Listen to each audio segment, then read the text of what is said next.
My suitcase is standing outside the lodge before I even turn off the engine.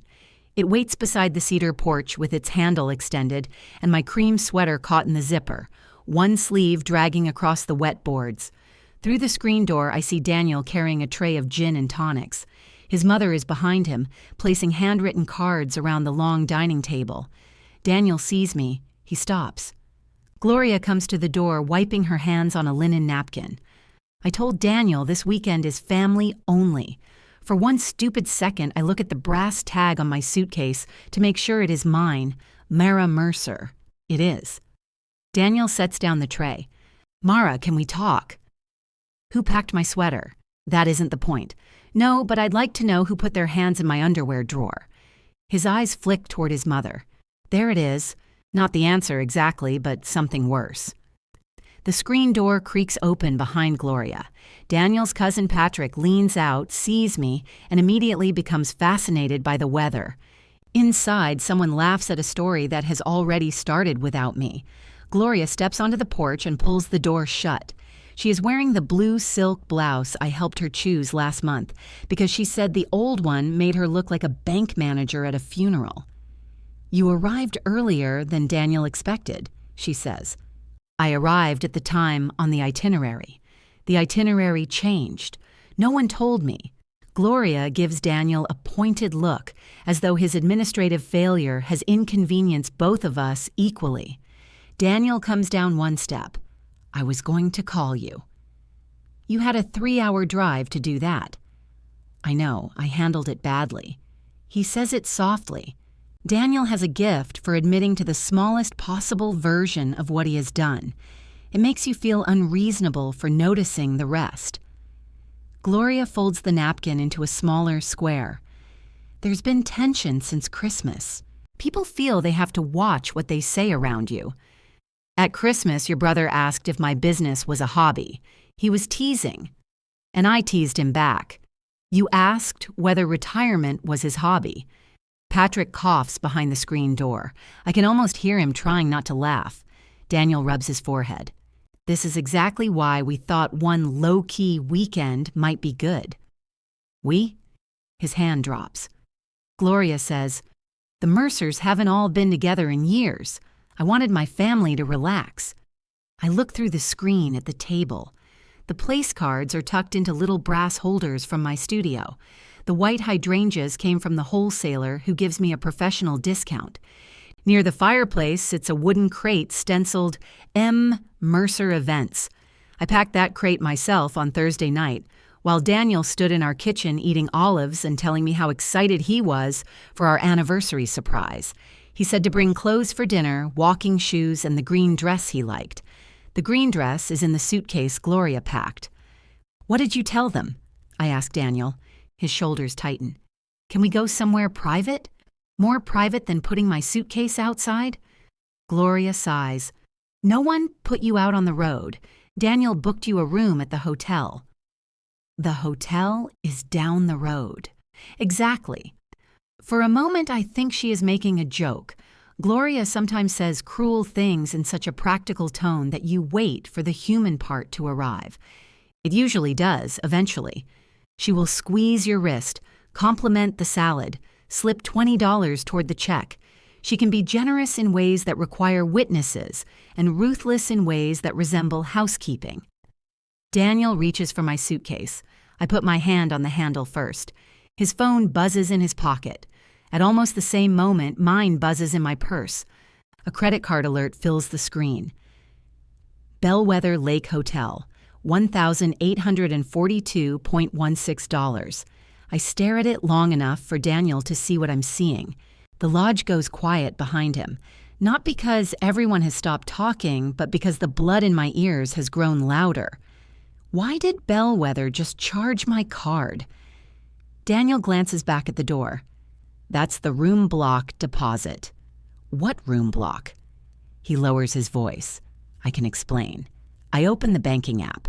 The newest charge sits above another from Tuesday, $3,600 to Bellwether Hospitality. Beneath that is Hartwell Marina, $1,275. Larkin Catering, $2,940. A wine shop charge for $681 that I had mistaken for a supplier order while racing through payroll. Each transaction wears a familiar enough shape to pass unnoticed. Daniel knows my busy months. He knows I sometimes buy wine for client dinners and reserve hotel blocks for weddings. He knows my card limit because I told him when we applied for the mortgage refinance, he later decided was too much paperwork. "Mara," he says, "don't do this here. Did you put your family reunion on my business card?" It isn't the whole reunion. Gloria's chin lifts a fraction. She knew there was money involved. I can't tell how much she knew, and that uncertainty needles deeper than if she had simply smiled. Daniel steps closer. "I was covering the reservations temporarily. My bonus clears next month." "You told me this was our anniversary weekend." "It was going to be both." "From the hotel down the road?" I had a plan. The screen door opens again. This time Patrick's wife, Elise, edges onto the porch carrying an empty ice bucket. She is dressed for the lake in white pants and expensive sandals that will not survive the mud. Her gaze drops from my face to the suitcase and then to Daniel. "Do you want us to go inside?" she asks. "That would be great," Daniel says. "I meant Mara." A tiny, ugly laugh escapes me. Gloria closes her eyes. Elise sets the ice bucket beside the door. "For what it's worth, we were told you had a work emergency." Apparently I do. I scroll through the transactions. 2 nights ago, there was a charge for $400 at a florist I use. Yesterday, a rental company billed my card for tables and linens. The Mercers are currently drinking from my glassware, standing beside my flowers, waiting for food I bought, at a reunion from which I have been removed for being insufficiently relaxing. Daniel reaches toward my phone. "Please don't start canceling things out of anger." That decides it. I pick up my suitcase and smile. It is not a brave smile. It is the expression my face makes when the final piece of a complicated invoice clicks into place. Then I call the hotel. Daniel's features change before anyone answers. "Mara." I walk toward the gravel drive, pulling the suitcase behind me. One wheel catches between 2 boards, jerking my arm back. "Bellwether Lake Hotel, this is Teresa. How may I direct your call?" "Hi, Teresa. This is Mara Mercer. I'm the card holder on the Mercer reunion reservations, and I need the manager on duty." Gloria comes down the steps. "That is completely unnecessary." Daniel follows. "The deposit is non-refundable." "Good," I tell him. "Then you won't lose the reservation." Teresa puts me on hold. Bright piano music pours into my ear. The lodge has gone genuinely quiet now. Faces appear behind the screen. Uncle Warren still holds his drink. Patrick has abandoned his weather study and is openly watching. On the far side of the porch, Daniel's Aunt Ruth takes a cheese straw from a silver bowl and eats it with slow concentration. Gloria's voice drops. "You will humiliate him." I look at Daniel. "He'll survive." "You're upset. Take 10 minutes. "Did you know he used my card?" I knew he was handling the expenses. With my card. Married couples have shared expenses. Then why am I not allowed in the shared lodge? Her mouth hardens, because every gathering does not need to become an audit. The piano stops. "This is Lena Ortiz, the events manager. Am I speaking with Mara?" "Yes." "Hi, Lena." I know Lena. We worked the Crandall wedding together in May, when a thunderstorm forced 200 guests indoors, and Daniel brought us coffee at midnight. Lena had called him a saint. I had agreed. "I'm sorry to bother you on a Friday," I say. "I need to revoke authorization for any additional charges on my card connected to the Mercer group." There is a pause filled with keyboard sounds. "I have a visa ending in 4418. You're listed as the billing contact." "That's mine. I didn't authorize the reunion expenses." Daniel turns away, both hands locked behind his head. Lena becomes careful. "Some contracted charges have already been processed. I can stop incidentals and any remaining scheduled payments, but I'll need another card from the event contact by 5. The lodging portion has a cancellation schedule. I'm not canceling the rooms, I'm removing my card. I understand. And the Hartwell dinner cruise? That reservation is under your name separately. 4 guests tomorrow at 7. 4 guests. It's our anniversary surprise. For 1 second, the whole shape of Daniel's plan appears. He had booked something for us, or started to.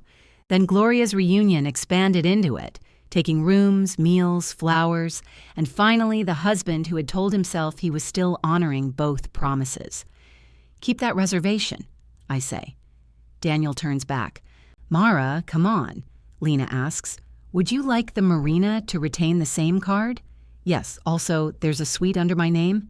The Lakeside King through Monday. I'll keep that too. Please remove Daniel Mercer as an authorized guest. His face empties. I hear more typing. Done.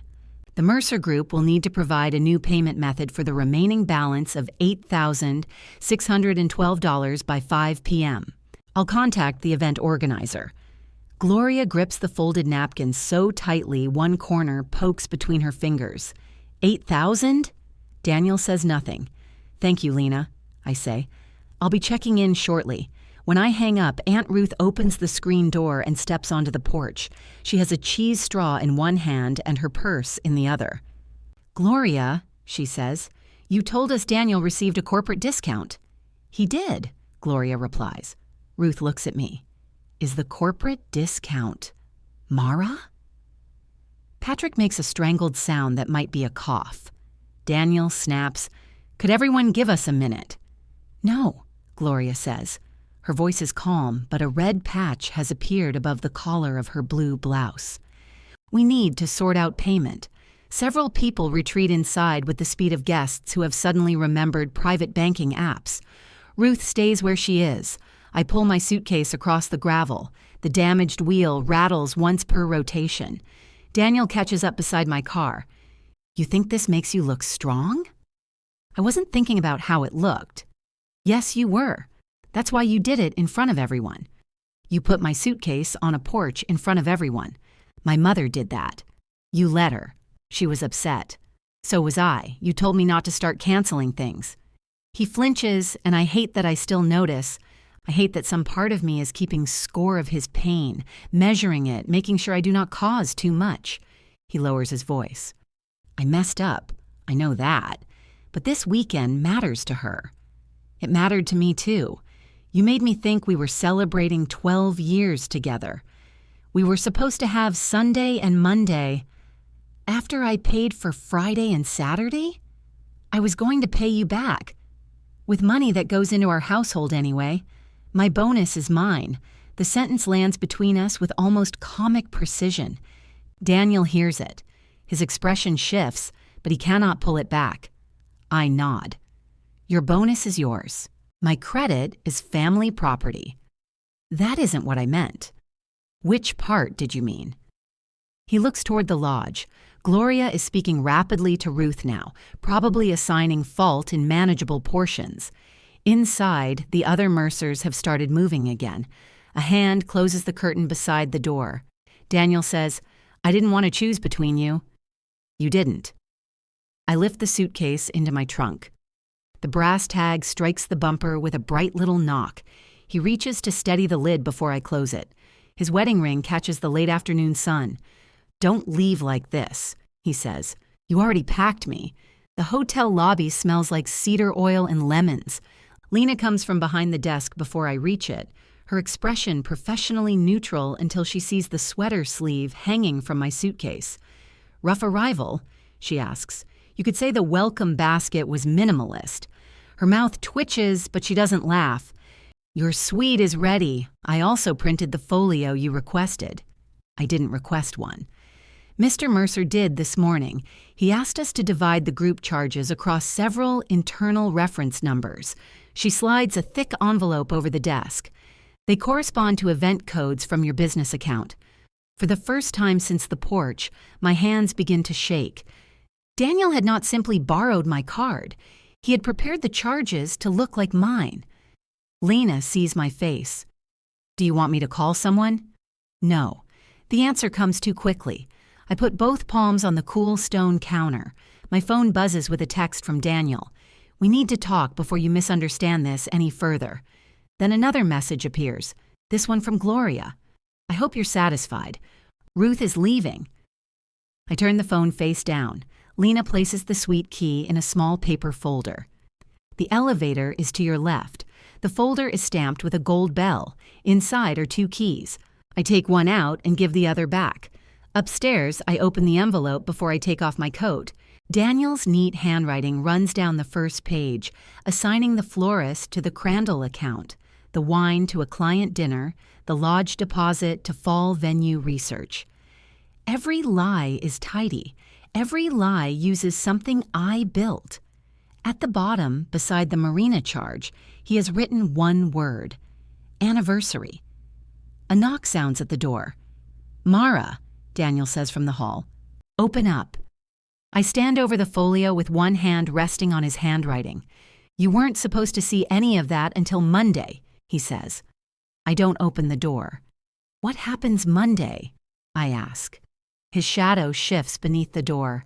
"Can you please let me in?" "What happens Monday, Daniel?" A pause. I move things around. The words are so bland they almost pass for harmless. I look at the folio again. Beside each charge is a code from an actual job: Crandall, Shoe, Bellamy, names belonging to people who trusted me with deposits and budgets. Daniel has seen those codes on the whiteboard in my office and on the folders I carry downstairs when I do the books. "You move them where?"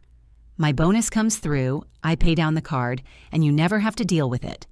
The charges are labeled as client expenses. That was so I could keep track of them. "You wrote the labels that already exist in my accounting system." I was trying to keep it organized. I laugh once. It comes out dry and strange. He knocks again, softer this time. I know how it looks. "You keep saying that like the appearance is our real problem." Someone rolls a housekeeping cart past him. The wheels squeak, then stop. Daniel murmurs something polite.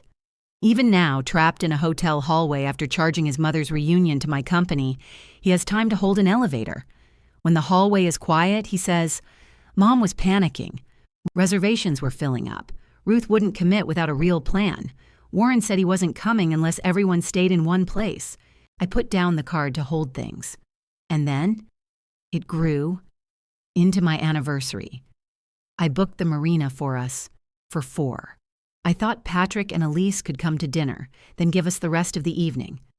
I close my eyes. I can picture him telling himself this counted. A lake, a candle, 1 private hour carved from a weekend I financed for people who needed relief from me. "Who packed my suitcase?" I ask. His answer is nearly inaudible. "Mom." "And who put it outside?" Silence. I wait. I carried it down. There is a chair beside the window. I sit because my knees have gone loose. He keeps talking. She said seeing it in the hall would make everyone uncomfortable. She wanted it gone before people checked in. "So you carried it outside." I was going to drive it to the hotel, but I got there early. Yes. If I had arrived 20 minutes later, he would have hidden the insult in my room and called me with some careful story about crossed wires. Gloria would have had her family-only weekend. Daniel would have visited my suite when he could get away. On Monday, he would have taken me to breakfast and watched me eat pancakes bought with the card he had just used against me. "Go back to the lodge," I say. "Mara, open the door." "No. We can fix the financial part." I stare at the second key-shaped indentation in the paper folder. That isn't the part I'm stuck on. His hand touches the door. I hear the faint scrape of skin against painted wood. "I didn't know how to make both of you happy." "You knew how to make her happy." "That's unfair." "Did you carry her suitcase outside?" He exhales hard. "Ruth is leaving. Mom is in tears. Can you just come over for an hour so people understand this was a misunderstanding?" I look at the folio on the desk. What exactly should I misunderstand? He doesn't answer.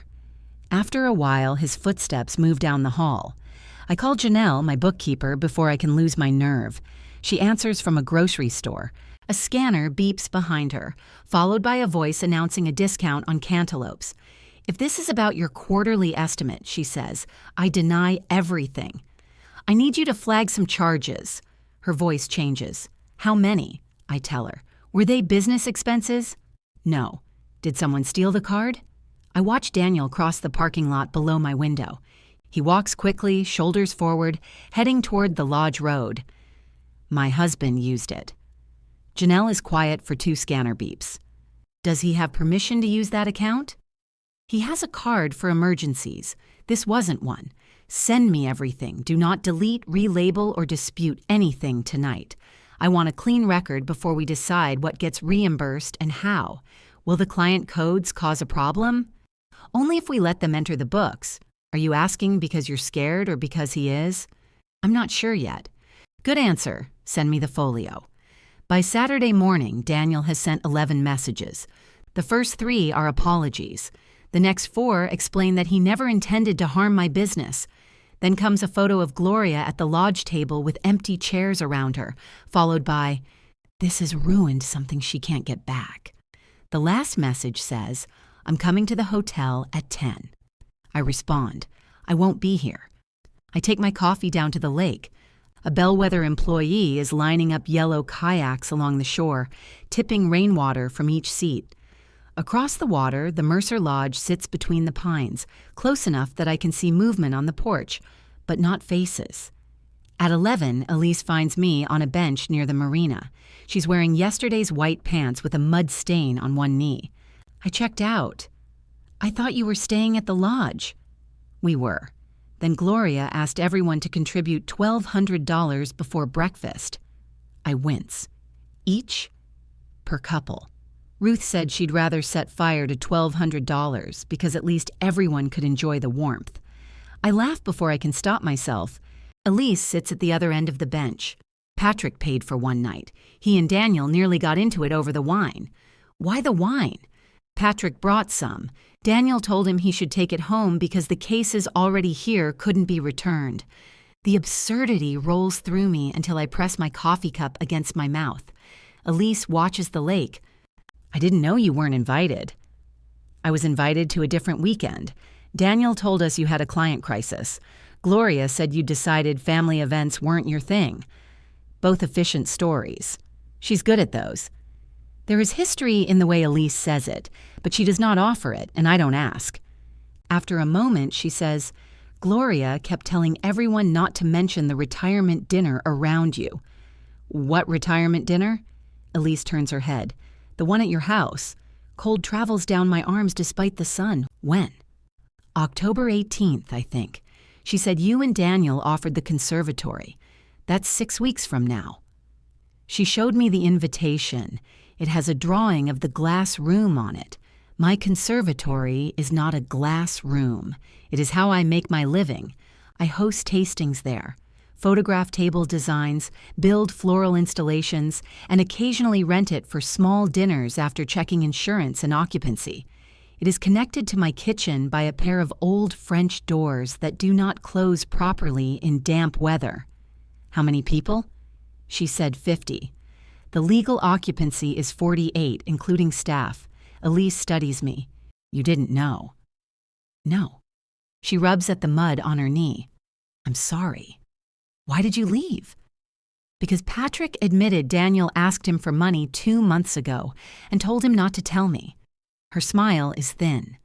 Apparently, secrecy is the theme. We sit without speaking. A motor starts at the marina, sending ripples toward shore. "You have 4 seats for dinner tonight," she says.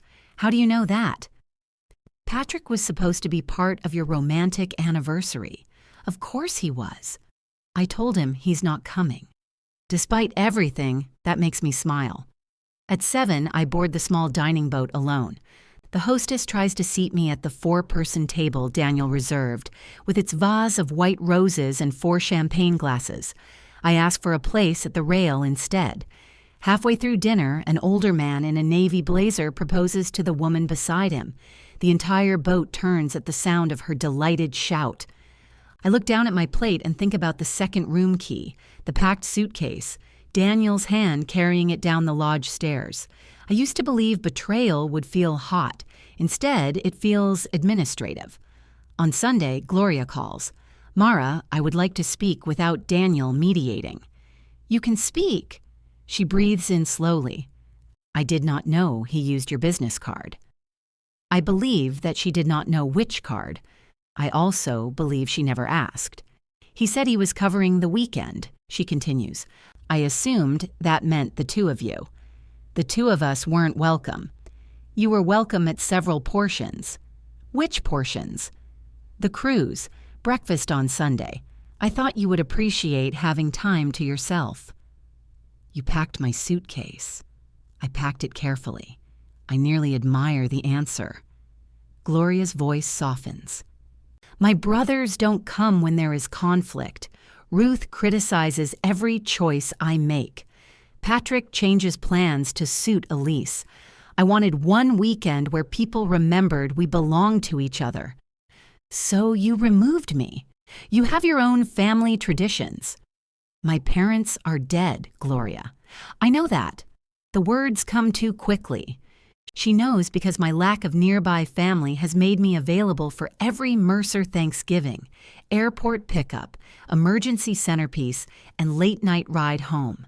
She knows because there has never been another table competing for me. "I didn't mean it that way," she says. "You did. You just didn't mean to say it." She is silent long enough that I hear silverware clinking behind her. "Daniel loves you," she says finally. "What does he protect?" I don't understand the question. "Yes, you do."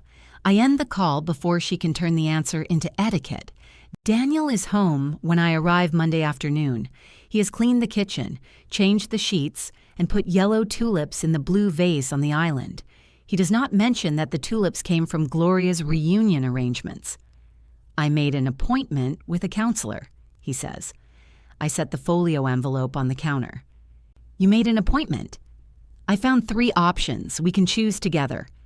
"That's different." He accepts the correction. For the next hour, he is so reasonable that I begin to distrust my own memory. He shows me the transfer he initiated from his savings to cover the processed hotel charges.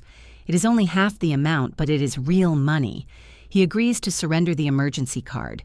He says Gloria was wrong to exclude me. Then I ask about the retirement dinner. His face changes. "It's not finalized." Invitations went out. She ordered samples. Elise saw one. He rubs the back of his neck.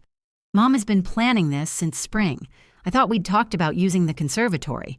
We talked about having her over for dinner." "This is dinner." "For 50 people? 46? Plus staff? We can work out the details." "You worked them out without me. I was going to handle the setup." I look past him toward the French doors. Beyond them, the conservatory glows in the late light, every glass panel reflecting a fractured version of the kitchen. My ring of brass keys hangs on the hook beside the doors. House, studio closet, garden gate, basement, conservatory.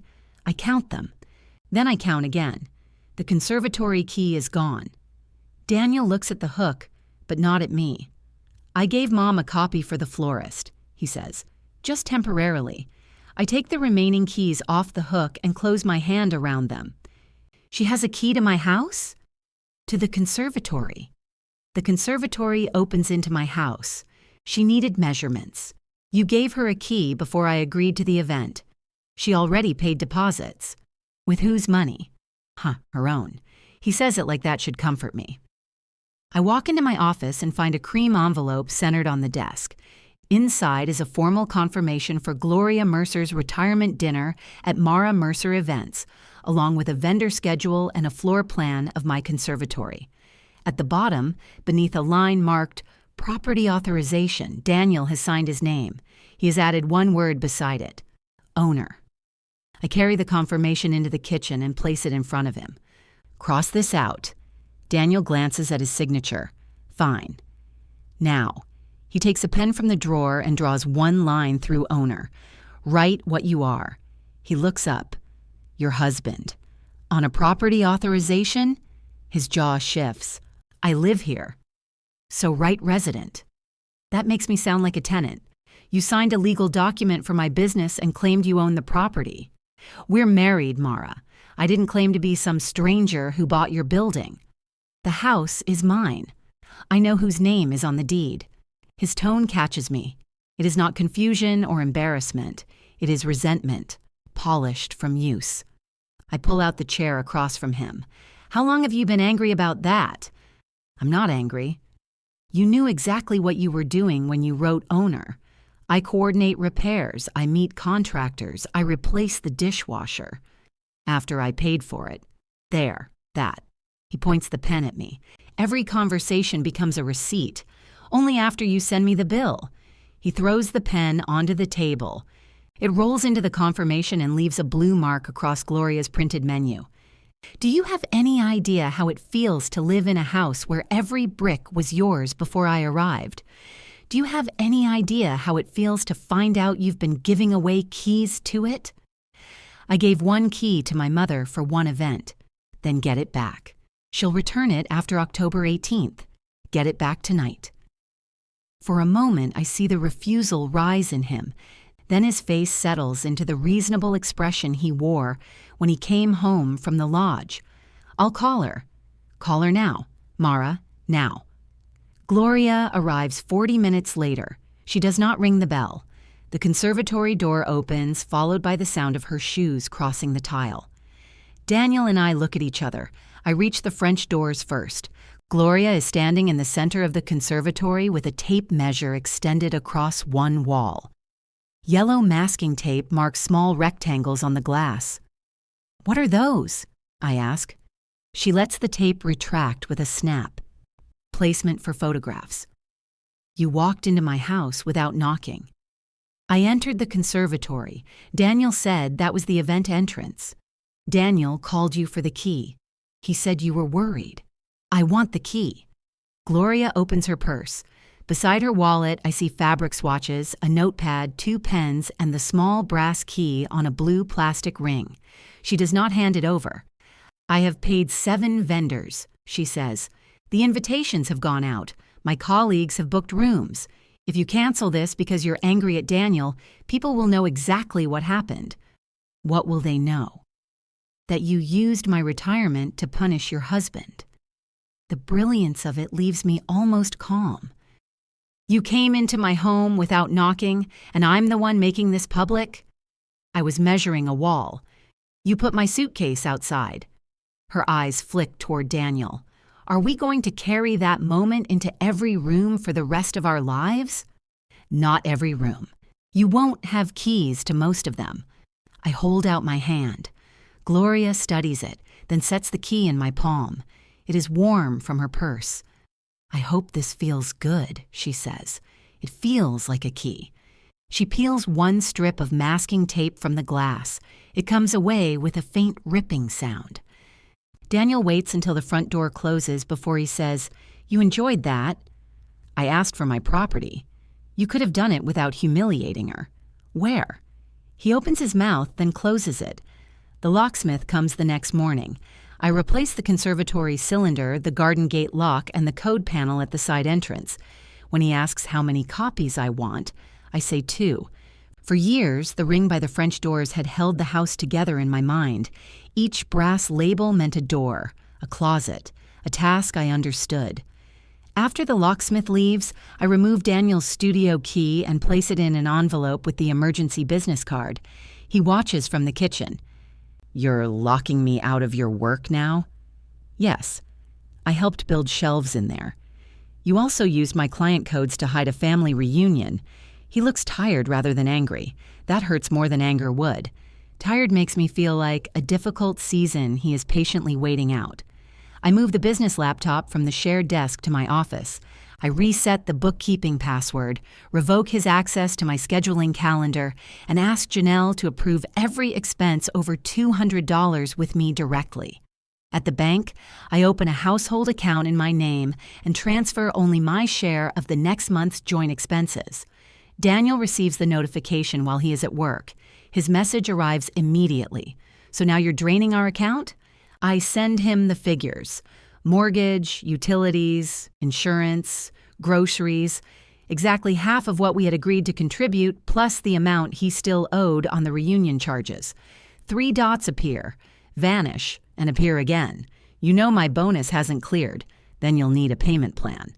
That evening, he cooks lemon chicken, my favorite meal when he remembers not to overcook it. He opens a bottle of wine and leaves my studio key on the counter without being asked. I spoke to Dr. Feldman, he says. She can see us Thursday. I cut into the chicken. It is tender. Okay. He exhales as if I have granted him something enormous. Dr. Feldman's office has 2 identical gray sofas facing each other and a wooden chair angled between them. Daniel and I sit on separate sofas, which feels theatrical, until he begins describing the reunion. I got caught between 2 people I love, he says. Dr. Feldman rests a notebook on one knee. What did being caught require you to do? Daniel glances at me. Manage both expectations. What did you ask your mother to give up? He frowns. What did you ask Mara to give up? He looks down at his hands. The silence is not a victory. It is painful and ordinary, the sound of a question finding the place where an answer has been avoided. I thought Mara could absorb it, he says. Why? Because she's strong. She handles things. My mother has been barely holding the family together since my father died. That was 4 years ago, I say. I know how long it's been. Dr. Feldman asks, what does holding the family together mean? Daniel leans back, planning holidays, calling people, remembering anniversaries, making sure no one drifts away. Who helps her? I do. Who helps Mara? He looks at me then, truly looks, and something in his face breaks open. I thought I did. For 2 weeks, he almost does. He reimburses another portion of the hotel bill. He tells Gloria that any questions about the retirement dinner must go through me. He begins packing his own lunches instead of taking the containers I prepare for client tastings. Small things. Almost insulting in their smallness, except I know how much of a life is made from them. Gloria signs my rental contract. She comes to the studio during business hours, sits across from me, and reads every page while wearing reading glasses on a gold chain. I reduce the guest count to 42 to leave room for servers. She agrees to a 6-hour rental window and provides proof of event insurance. The fee is lower than I would charge a client, but it is written down. No family discount? She asks. This is the family discount. Her lips press together. Then she writes a check for the deposit and slides it across the desk. I want you to know, she says, that I never intended to take advantage. I look at the check. What did you intend? To include you in something important. By having me work it? You're very good at what you do. It is the closest Gloria can come to confessing that my usefulness has always felt like love to her. I deposit the check. The first violation arrives on a Tuesday morning wearing an apron that says, "Petals are my love language." I find the florist in the conservatory attaching test garlands to my ceiling hooks. Who let you in? She points toward the garden. Mr. Mercer. Daniel is at the gate with a coffee in one hand and his phone in the other. The contract says vendor access starts the morning of the event, I tell him. She needed 10 minutes. I have a tasting here in an hour. We'll be gone. The florist holds up both hands. I was told today was approved. She has driven 90 minutes with refrigerated flowers. Sending her away means charging Gloria a second delivery fee. Letting her stay means receiving a client while bits of eucalyptus cover the floor. I let her finish. Afterward, I vacuum the tile in my work clothes while Daniel moves buckets to her van. 10 minutes, he says when he comes back. 45. You're counting because you want this to fail. I'm counting because I have a client arriving. My client reaches the French doors as Daniel carries the last bucket through them. She watches him drip green water across the kitchen. The tasting goes well, but she chooses another venue for the dinner. On Friday, 60 chairs arrive. I am at a supply warehouse when my security app shows the truck backing through the garden gate. Daniel gave the rental company his access code before I changed it, then left the gate unlatched for them.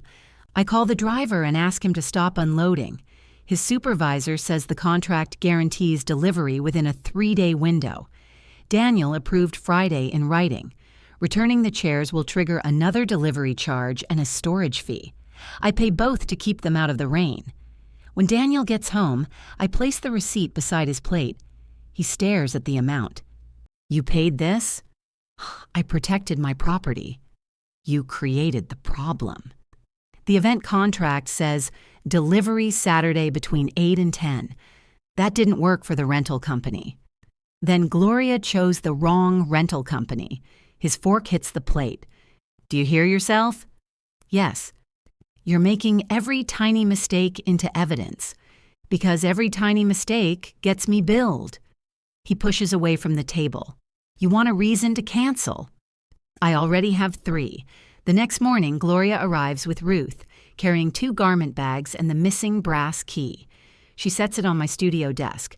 "I found this in the box with the place card holders," she says. "It must have been copied before you changed the lock." "Copied by whom?" Daniel had several made. I look at him. He is standing in the conservatory doorway. "For vendors," he says. Ruth takes off her sunglasses. "How many people have keys to this house?" No one answers. Gloria produces a revised guest list. 58 names. "The extras are former colleagues," she says. "I can't exclude them. The contract limit is 42. The room holds more.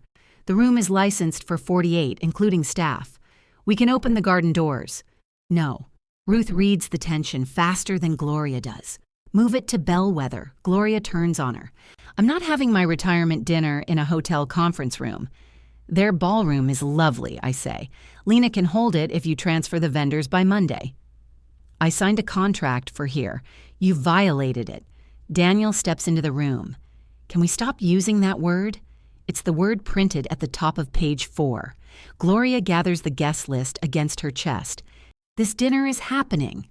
"Not with 58 people." Her eyes settle on me with a steadiness that feels almost sad.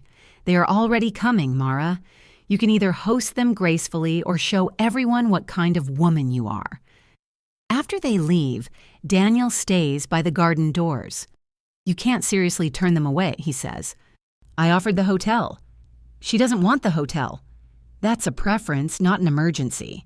He looks around the conservatory, the glass ceiling, the long oak table, the floor I scrub after every event. "She'll come anyway," he says. The certainty in his voice is worse than a threat. It is faith. Faith in Gloria, in family pressure, in my old instinct to make the chairs fit after everyone else has arrived. I open the contract to page 4 and begin drafting the violation notice. The notice is 4 paragraphs long. The guest count exceeds the signed limit. Vendor access has occurred outside contracted hours. Deliveries have been attempted without approval. Copies of a property key were distributed without my knowledge. I offer 2 remedies: reduce the event to 42 guests and follow the existing schedule, or relocate to Bellwether, where Lena will apply Gloria's deposit toward the ballroom if she confirms by noon Monday. I send it to Gloria, Daniel, every vendor listed on the schedule, and Janelle. Daniel reads it from the other side of the kitchen island. "You copied your bookkeeper?" She handles my business records. "This is my mother's dinner. It's an event under my company's name." He sets down his phone. "You know she won't cut 16 people. Then she can use the hotel. She chose this place because it means something." To whom? To her. To us. She came here for holidays. I cooked. I cleaned. I arranged the flowers. You poured drinks and took credit for the atmosphere. I never took credit. You signed owner. I crossed it out. Because I stood over you. He walks to the French doors. The conservatory is dark beyond them, the glass reflecting his shape back into the kitchen. "What do you want me to do?" he asks. "Tell her the contract is real." I have. "No, you told her I was upset. Tell her you had no authority to offer my house. Tell her the limit isn't personal. Tell her that if she comes with 58 people, the gate will be closed." He turns. "You want me to threaten my mother. I want you to tell her the truth before she drives into it." His eyes move to the ring of keys in my hand. "I don't recognize you," he says. I almost tell him that is the first honest thing he has said. On Monday at 11:43, Lena calls. "I haven't heard from Mrs. Mercer," she says. "I can hold the ballroom another 17 minutes. Can you call her directly?" I did. She said the event remains at your venue. I stand in the conservatory beneath the hooks where the florist tried to hang eucalyptus. The strips of Gloria's yellow tape are gone, but pale fingerprints remain on the glass. What would relocation cost her? With the dinner package and staffing, approximately $6,800 beyond the deposit already transferred. Vendors may charge separately. Can you hold it anyway? Until Friday afternoon if I release the smaller salon. Please do.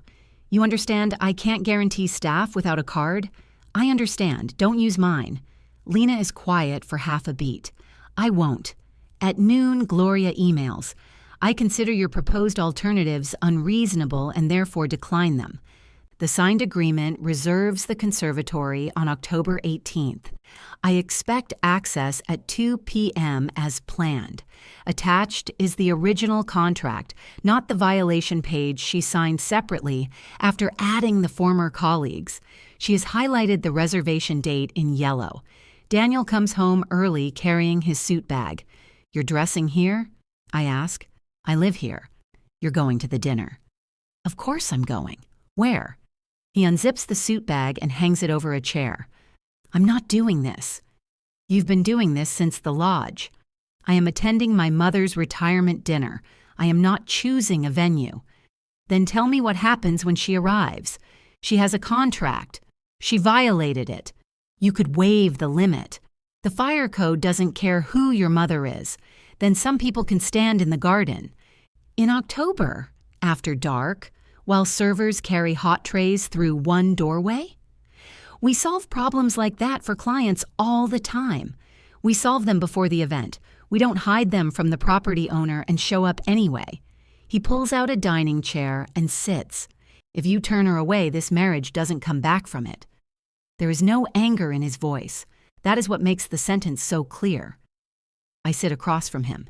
If I let her in, it doesn't come back from that either. He looks at the table between us. For 12 years, our worst arguments ended when one of us softened. Usually me. Sometimes Daniel brought tea. Sometimes I made a joke. We called that resolution because the room became pleasant again. This time he waits for the old mechanism and I let it fail. He sleeps in the guest room. On Friday, I send the final cancellation notice and refund the portion of Gloria's deposit left after the chair fees, locksmith invoice, and florist's extra delivery charge. Then I call every vendor. The caterer has already been told to ignore my emails. "By whom?" I ask. "Mr. Mercer," the coordinator says. "He said there was a family disagreement, but access was confirmed." "Did he say he owned the property?" A pause. "He said it was his home. It is his residence. It is not his event venue." The caterer asks for written proof of cancellation.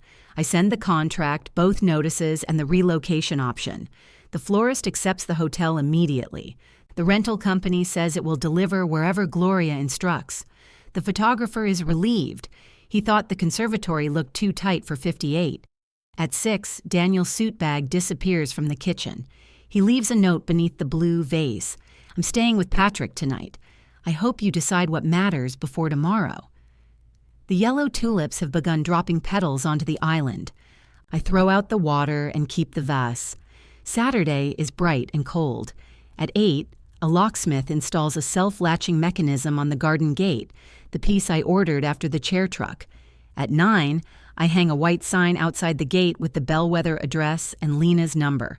At 10, Lena confirms the ballroom is still available. At noon, Gloria's decorator calls from the hotel parking lot.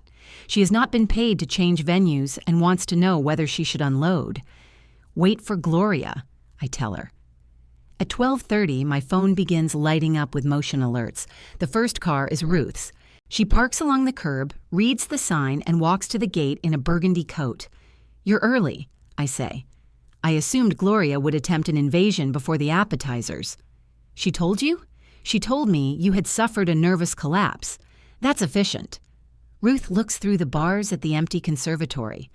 "It would have been pretty. It would have been over capacity. She knows." I unlock the pedestrian gate and step onto the sidewalk, then let it latch behind me. Ruth lifts one eyebrow. "Am I not coming in?" "No one is." "Good." She takes out her phone. "I'll tell the others to wait at Bellwether." "You don't have to help." "I know. That's what makes it help." She walks back to her car before I can answer. The first vendor van appears at 1:15, sees the sign, and continues toward the hotel. Then Patrick and Elise arrive. Patrick slows beside me. "Is my mother here?" he asks through the open window. "Not yet." Elise leans across him. "Daniel is with Gloria." "Of course he is." They drive on. At 1:48, a black SUV turns onto the street, followed by 2 cars and the rental truck. Gloria sits in the passenger seat. Daniel is driving in the navy suit he wore to our anniversary dinner 3 years ago. The vehicles stop along the curb. Gloria gets out carrying a garment bag, her purse, and the old blue plastic key ring. She has put the missing brass key back on it. Daniel removes 2 flower boxes from the rear of the SUV. He sees the new gate latch, the sign, and me standing on the inside of the property line. "Mara," he says. The hotel is holding the ballroom. Gloria walks to the gate and tries the old key. It enters but will not turn. "You changed it again." "I changed it once. You copied the old one." "I did not. Someone did." She looks at Daniel. He sets the flower boxes on the sidewalk. "I made 3 copies. One for the florist, one for the caterer, one for Mom." "You said several." "That is several." "You gave vendors keys to my house, to the event entrance." Gloria rattles the gate. "Open this." "No." Behind her, the rental truck driver climbs down from his cab. A few arriving guests remain in their cars. They cannot hear our words, but they can see Gloria gripping the bars. She lowers her voice. "You have made your point." "This is the point. My things are inside. Nothing of yours is inside. The florist removed her materials. The photograph frames are in your basement. They're in Daniel's car. I boxed them last night." Daniel's gaze snaps toward the SUV as if my touching the frames is the boundary violation that finally shocks him. Gloria says, "The caterer is arriving at 2. The caterer is waiting at Bellwether." "I did not authorize Bellwether. You can authorize it now." I put Lena on speaker. Her voice comes through clear and businesslike. "Mrs. Mercer, the ballroom is prepared to receive your vendors. I need a payment card to confirm staffing and food service." Gloria stares at my phone. "How much?" Lena gives her the figure. "That is outrageous. It includes the additional guests, service staff, room rental, and the late venue change." Gloria looks at Daniel. He shakes his head once. "Whatever remains of his savings will not cover it. His bonus has not cleared, and half of what he had was already transferred to me." She turns back to the gate. "Mara, put it on your card. I will write you a check." "No. I wrote you a check before, and I returned what was left. People are arriving." "Yes." "You would leave them standing in the street?" "They have a ballroom waiting." Daniel comes to the gate. He stands close enough that I can see a thread on his lapel in the faint shadow where he cut himself shaving. "You're really choosing this," he says. I think of him in the Cedar Lodge, lifting my suitcase by its handle. I think of the care he must have taken down the stairs so the wheels did not strike each step and alert me too soon. "You made the choice when you watched your mother put my suitcase outside and still expected me to pay for the room."